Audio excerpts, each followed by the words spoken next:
Everyone, good morning. কেমন আছো সবাই? রীতা লাইফস্টাইলের আরেকটি নতুন ব্লগে তোমাদের সবাইকে স্বাগত। আশা করি তোমরা ভালো আছো আর আমরাও বেশ ভালো আছি।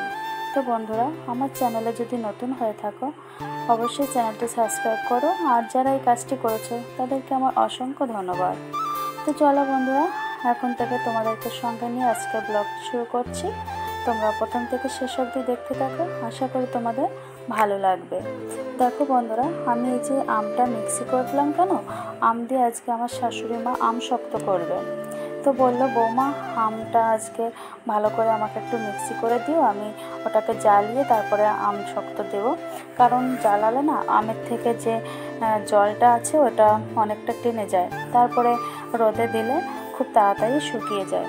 তার জন্য আমার শাশুড়ি মা এই কাজটি করছিল। আর এই কাজটি করার জন্য আমাকে খুব ভোরে, মানে তখন কয়টা 5:30 বাজে বা 5টা, তখন আমাকে ঘুম থেকে তুলেছে। আর আমি নিচের মানে ঘরের যেসব সকালে যে কাজগুলো করা হয় না প্রথমে, ওই কাজগুলো কিছুই আমি করিনি। শাশুড়ি মায়ের সঙ্গে আমি এই যে ছাদে চলে এসেছি, আর ছাদে এসেই ওনার সঙ্গে এই কাজগুলো করছিলাম। তো আমটা মিক্সি হয়ে গেছে আর আমার শাশুড়ি মা ওগুলো জ্বালাচ্ছিল। তারপরে দেখলাম যে উপরে যে ছাদটা আছে ওইখানে একটু নোংরা হয়েছে, ঠাকুরঘরের সামনেও একটু ধুলোবালি হয়েছে। তো এবারে একবারে ঝাড়টা দিয়ে যাই, তারপরে নিচের কাজটা করব। আর সেই মতো আমি কাজগুলোও করছি। ঠাকুরঘরের সামনেটা ঝাড় দিয়ে নিয়েছি, এবার আমি ছাদটাও ঝাড় দিলে আমার ঝাড় দেওয়াটা কমপ্লিট হবে। তো ঝাড় দিয়ে নিচ্ছি, তারপরে ঠাকুরঘরটা মুছবো, ঠাকুরঘরের বাসন মাজবো। আর এদিকে যে ফুলের গাছগুলো রয়েছে, গাছগুলোতেও জল দিতে হবে, কারণ 2 দিন ধরে তো আর বৃষ্টি হচ্ছে না। বৃষ্টি হলে আমাকে জল দিতে হয় না, কিন্তু যেহেতু বৃষ্টি হচ্ছে না তাই সকালে বিকালে 2 বেলা জল দিলে আমার মনে হয় গাছগুলো ভালো হয়। আর এদিকে আমাদের ঘরের সামনেটা যেহেতু কাঁচা, বৃষ্টি হলে কাদা হয়, তার জন্য এখানে ইট পড়ছে আজকে, যে মানে যাতে কাদাটা না হয় তার জন্য।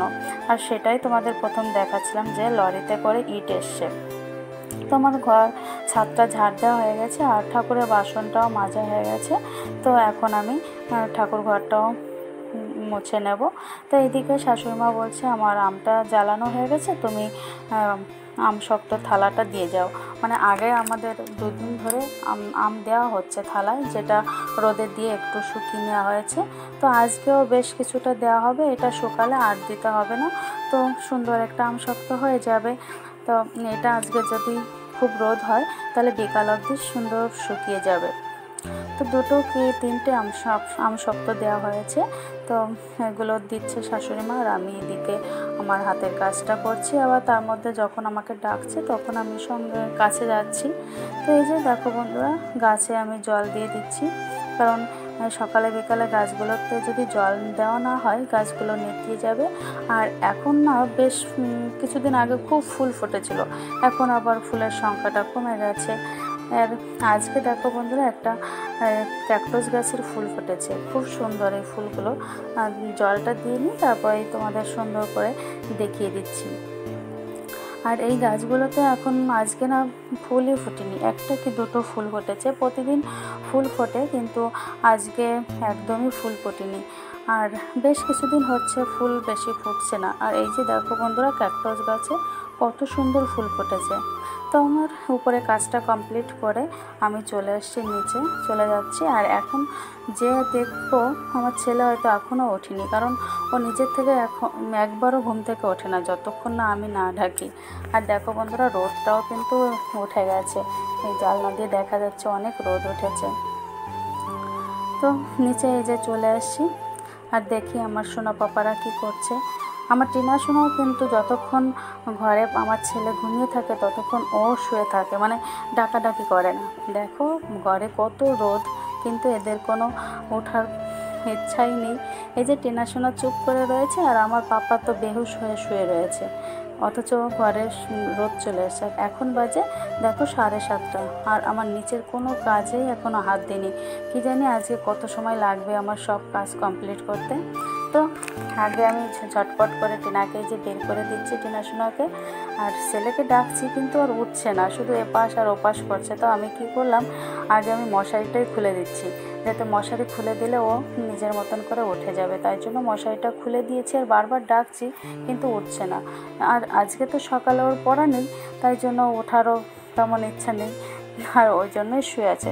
দেখো বন্ধুরা, খাটে কত রোদ এসে গেছে, রোদ গায়ে চলে এসছে কিন্তু ঘুম থেকে উঠবে না।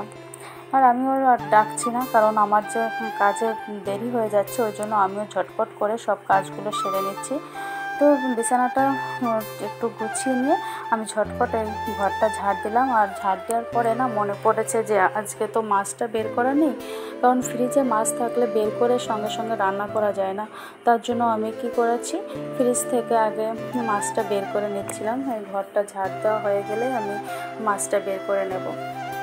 আর মাছটা বের করে তারপরে তো জলে ভিজাতে হবে, জলে না ভিজালে বরফটা ছাড়াবে কি করে, আর বরফ না ছাড়ালে কিন্তু তাড়াতাড়ি রান্নাও করা যায় না। তো এই যে দেখো বন্ধুরা, আমি ফ্রিজ থেকে মাছটা বের করে নিচ্ছি। আর আজকে যেহেতু চিংড়ি মাছ রান্না করবো, তো চিংড়ি মাছ জলে ভিজালেই সঙ্গে সঙ্গে বরফটা ছাড়িয়ে যায়, ওতেও কোনো অসুবিধা হয় না। তো রান্নাঘরের দরজাটা তো খোলা হয়নি, ওই জন্য একটু অন্ধকার অন্ধকার লাগছে, কারণ এই সাইডটা যে সাইডে সূর্য উঠেছে ওই সাইডটা দরজা জানলা সবটাই বন্ধ করা রয়েছে, তার জন্য।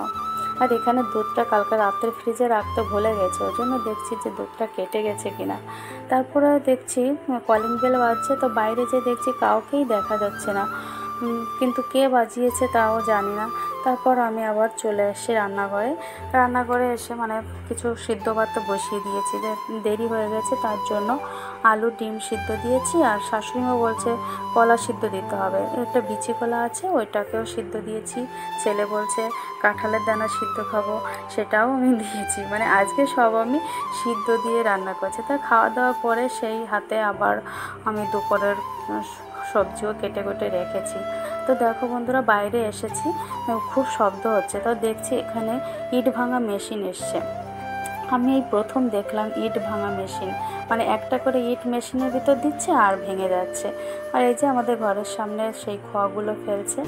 আর এইদিকে আমি দুপুরে যে রান্নাগুলো করব সেগুলো কেটে রেখেছি, যে মানে গুছানো থাকলে তো তাড়াতাড়ি রান্না করা যায়। তারপরে রান্না বান্না করে আর সব কাজ সেরে আমি আবার ঘরের ডাস্ট ক্লিনিংটা কমপ্লিট করার জন্য যে চলে আসছি।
করে তারপরে আমি ঘরটা ভালো করে ঝাড় দিয়ে নিয়েছি।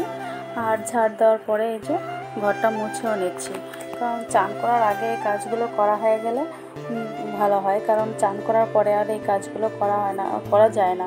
নিজেও অপরিষ্কার হয়ে যেতে হয়, আবার খুব ঘেমে যেতে হয়, তখন আরও ভালো লাগে না। তাই জন্য চান করার আগে যতটা পারি এই কাজটা করছি। কিন্তু হ্যাঁ বন্ধুরা, আমি যত দেরিতে করেও আমি কাজগুলো করলেও আমার কিন্তু টাইমের মধ্যে কমপ্লিট হয়ে গেছিলো। একটার ভিতরেই আমি এই ঘর মোছা, ঝাড় দেওয়া, ক্লিনিং করাটা সবই কমপ্লিট করে দিয়েছি। মানে একটার ভিতরে রান্না বান্না সব যা যা ছিল আর কি সব কাজগুলোই করে ফেলেছি। কারণ কাজগুলো করার মধ্যে যদি আমি শুয়ে বসে থাকি তাহলে তো কাজগুলো ঠিকঠাক করা হবে না, তার জন্য তাই সব কাজ সেরে আমি এই যে চান টান করে এখন একটু ফ্রেশ হচ্ছি আর সিঁদুর লাগিয়ে নিচ্ছি। তারপরে তো পুজো করতে যাব। তো যত মানে কাজের ফাঁকে যদি কখনো বসে থাকা হয়, শুয়ে থাকা হয়, তাহলে কিন্তু কোনো কাজই তাড়াতাড়ি এগোয় না। আর যদি তুমি ভাবো যে আমার এই টাইমের মধ্যে কাজগুলো কমপ্লিট করতে হবে, তাহলে কিন্তু ঠিক হয়ে যায়। মানে তাড়াহুড়ো করে করো বা যেভাবেই করো না কেন, কাজ কিন্তু ঠিকঠাক কমপ্লিট হয়ে যায়। তারপর এই যে বন্ধুরা নিচে থেকে কমপ্লিট হয়ে আমি উপরে এসে জামা কাপড় ছিল সেগুলো নিয়ে আর এই যে এখন ঠাকুরের পুজো করছি। আগে ঠাকুরগুলো ফুল দিয়ে সাজিয়ে নিচ্ছি। আর এখন আজকে না ফুল বেশি পাওয়া যায়নি, তাই যতটা পেয়েছি সেইটা দিয়েই ঠাকুরকে সাজিয়ে নিচ্ছি। তারপরে ঠাকুরের প্রসাদ তৈরি করছি। তো আমার শাশুড়িমা বলেছে যে বৌমা, তুমি যদি ফুল নাও পাও তাহলে তুলসী পাতা দিয়ে তুমি পুজো দেবা, তাতেই পুজো হবে। কিন্তু যতটা ফুল পেয়েছি আমি ঠাকুরের সামনে সাজিয়ে দিয়ে এই ঠাকুরের থালা গ্লাসে আমি প্রসাদ দিয়ে তুলসী পাতা দিয়েই পুজো দিচ্ছিলাম। তো আমার সব কিছু সাজিয়ে গুছিয়ে দেওয়ার পরে ঠাকুরকে শঙ্করধ্বনি উলুধ্বনি দিয়ে আমার পুজোটা কমপ্লিট করলাম।